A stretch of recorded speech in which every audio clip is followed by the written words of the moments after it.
حضرت عمر فاروق فرماتے ہیں ایک جنگ کے اندر کچھ قیدی گرفتار کیے گئے اور گرفتار کر کے ان کو جناب محمد رسول اللہ کے سامنے لایا گیا۔ ایک جنگ کے اندر کچھ قیدیوں کو گرفتار کیا گیا اور ان قیدیوں کو محمد رسول اللہ کے سامنے پیش کیا گیا۔ ان قیدیوں میں ایک عورت بھی تھی۔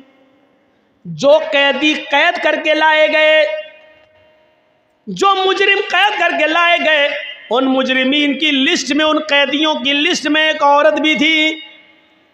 اس کا بچہ کہیں شیر خوار بچہ، دودھ پیتا بچہ کہیں گم ہو گیا تھا، کہیں کھو گیا تھا، دودھ پیتا بچہ۔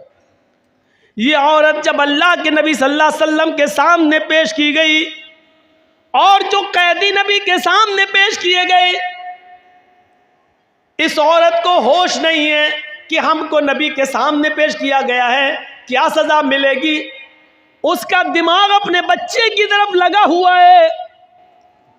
وہ اپنے بچے کے بارے میں سوچتی ہے کہ میرا دودھ پیتا بچہ کہاں ہوگا۔ یہاں تک کہ وہ نبی اکرم صلی اللہ علیہ وسلم کے حکم کے مطابق قیدیوں کو ایک میدان میں جمع کر دیا گیا۔ اس میدان میں اس عورت کو بھی لایا گیا۔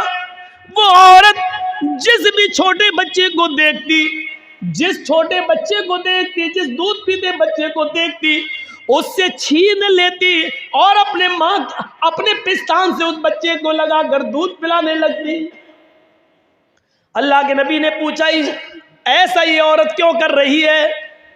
جس عورت کے بچے کو دیکھتی یہ پکڑ لیتی اور اپنے پستان کا دودھ پلانے لگتی، ایسا کیوں ہے؟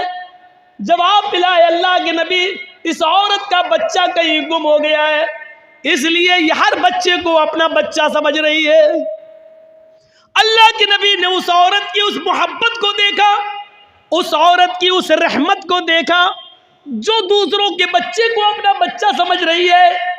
اللہ کے نبی صحابہ سے سوال کرتے ہیں، آئے میرے ساتھیو، اگر اس کو اس کا بچہ مل جائے اور پھر اس عورت سے کہا جائے کہ اپنے بچے کو آگ میں پھینک دو، تو تم کیا امید رکھتے ہو کیا یہ عورت اپنے بچے کو آگ میں ڈال دے گی؟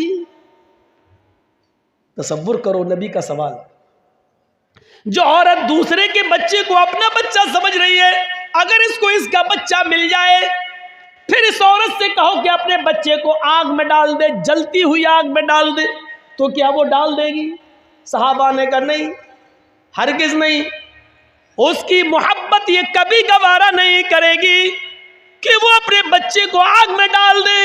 اللہ کے نبی فرماتے ہیں میرے ساتھیو، رب کی رحمت کے 100 درجوں میں سے ایک درجہ رحمت کا یہ حال ہے کہ وہ اپنے بچے کو آگ کے حوالے نہیں کر سکتی ہے۔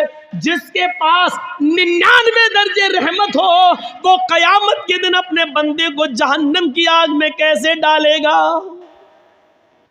اس کی رحمت یہ کیسے گوارا کرے گی کہ اپنے بندے کو جہنم میں ڈال دے؟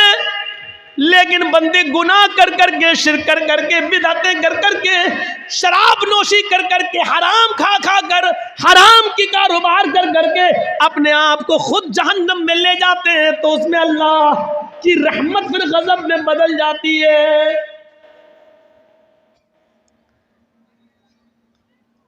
ورنہ رب کی رحمت یہ گوارا نہیں کرے گی۔ جس کے پاس 100 درجے رحمت ہو، وہ کیسے گوارا کرے گا کہ میرا بندہ جہنم میں جائے؟